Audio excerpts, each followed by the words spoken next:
good at reducing the landscape impact, but he'd recommended it for refusal. And Philip Price absolutely, kind of bullied his...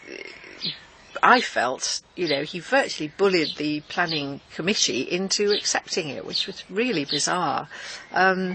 It was an extraordinary, performance, really. He was determined it was going to go through. He came along and was extremely offensive, actually, about one or two of the people like Carly Tinkler, who'd made comments on, who'd put in comments about it, sort of seemed to more or less convince the planning committee that there wasn't any good reason for refusing it, and sort of went on at length about the families standing in the area and responsible approach to farming and so on and so on. I mean, he's entitled to do that, he's their local representative, but it was a quite extraordinary performance, to be honest. It really was. It doesn't happen very often. I don't think I've ever seen anything like that before, and mostly when they come to us they are for approval. Very, very rare. I think it only came to committee because Philip Price absolutely, insisted that it did. I think I read the minutes of that one actually, because I just because of the location, and it was quite recent, wasn't it? Fairly recent, yes. Certainly in the last few months. Can't remember exactly when it was. Could dig it out, but. But mostly, I don't know, it does vary a lot. I mean, I slightly get the impression from the landscape people sometimes that, it's difficult for them to come up with solid reasons for something that, is a part of the farming sort of scene almost, and difficult to turn down. And of course, one of the problems is that farmers are able to put up extraordinary barns and things without planning permission, aren't they? Up to a certain size, I believe. I'm not quite sure exactly what the situation is on that now, but quite substantial farm buildings can be erected without actual planning permission. And I think I get the impression sometimes that because it's farming, it's sort of not sort of looked at in quite the same serious way, landscape-wise, that is. Obviously the other aspects of it, and the neighbours and the air pollution and all that sort of thing are obviously that is much more seriously taken, quite rightly, but it depends where it is, and how much of an effect it will have on local residents, how close they are, and so on. No, that's interesting. And I mean, traffic impacts is one that comes up regularly, and obviously will again vary by location in terms of what the access is like. And not independent, because it's a council officer will look at the traffic impacts from a traffic point of view. Is that one a more serious or a less serious issue in terms of weighting? I've heard that the traffic impacts are, I think this is somebody from Shropshire saying, well, it's not given as much weight. Again, it depends where it is. I mean, I think it's taken fairly seriously. I mean, sometimes if they are along very narrow lanes and you've got sort of serious access problems like that, then that is a matter of real concern. But sometimes it's just, the impact of yet more heavy vehicles on roads which are actually in very bad shape anyway. And I mean, that will be an issue for ours in Leominster, because our road is in bad condition. It's massively congested and overused. We are desperately...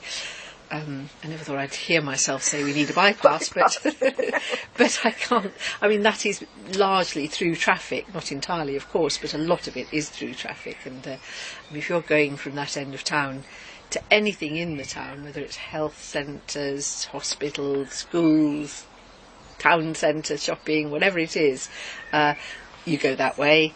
And of course a lot of it will simply be going through from the west anyway, so it is massively serious. But our roads generally are in such bad shape that really any heavy vehicle that's going to increase the pressure on them we do get more and more expressions of concern from the public about traffic generally, and certainly heavy vehicles are a big part of that. But that's never been the key reason why No, not gone ahead.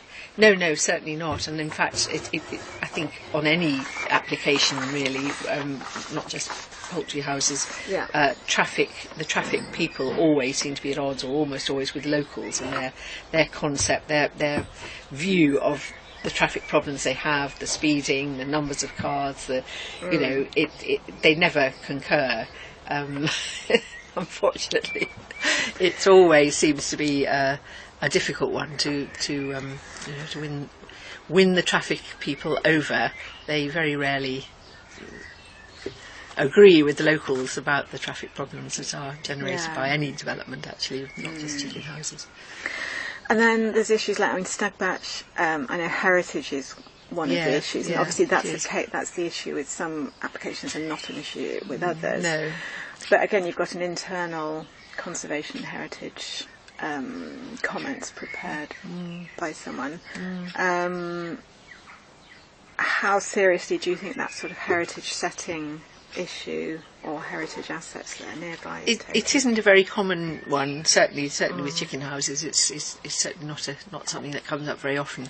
I'm actually really shocked at how casually that seems to have been brushed aside in this case. It's extraordinary, really. They are a number of very, very important heritage buildings there that seem to be, and of course it's going to actually impact on the owners' opportunity to develop those whatever they might want to do with them. And I think they had got longer term plans to use them in some way, in some kind of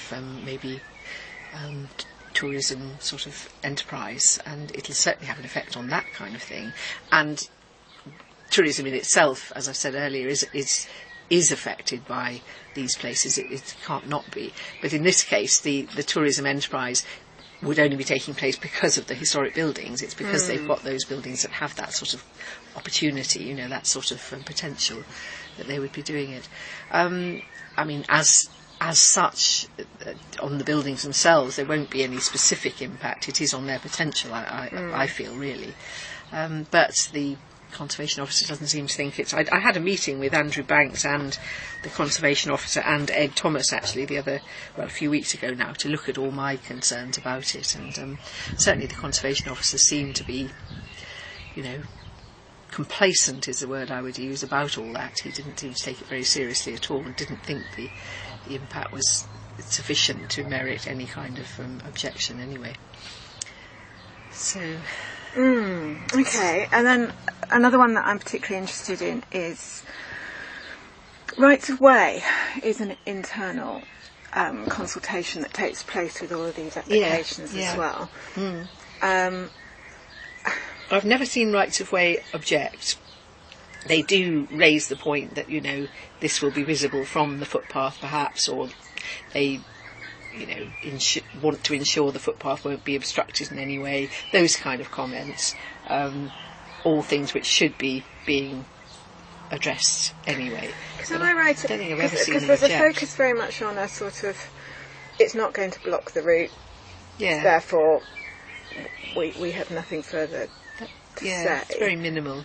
But am I right that I think there's some policy that says it mustn't obstruct but also affect the amenity of a right of way. Yeah. And yet that doesn't... I don't think I've ever, for any planning, seen that raised. It's something which individual councillors might comment on, and quite often do actually. But certainly, it's partly because they are massively understaffed. It's a bit of a sideline these days. They do so little. Not their fault. They just haven't got the staff to do it. But they do hardly anything these days, really.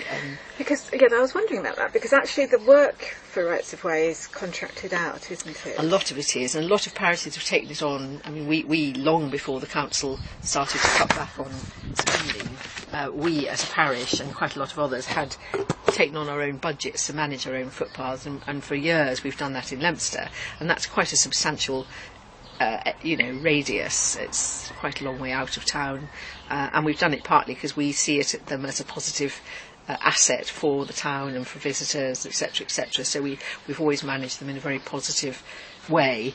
But quite a lot of parishes have done the same. And I'm sorry, I can't remember which company. Is it Amy or it's Balfour Beatty?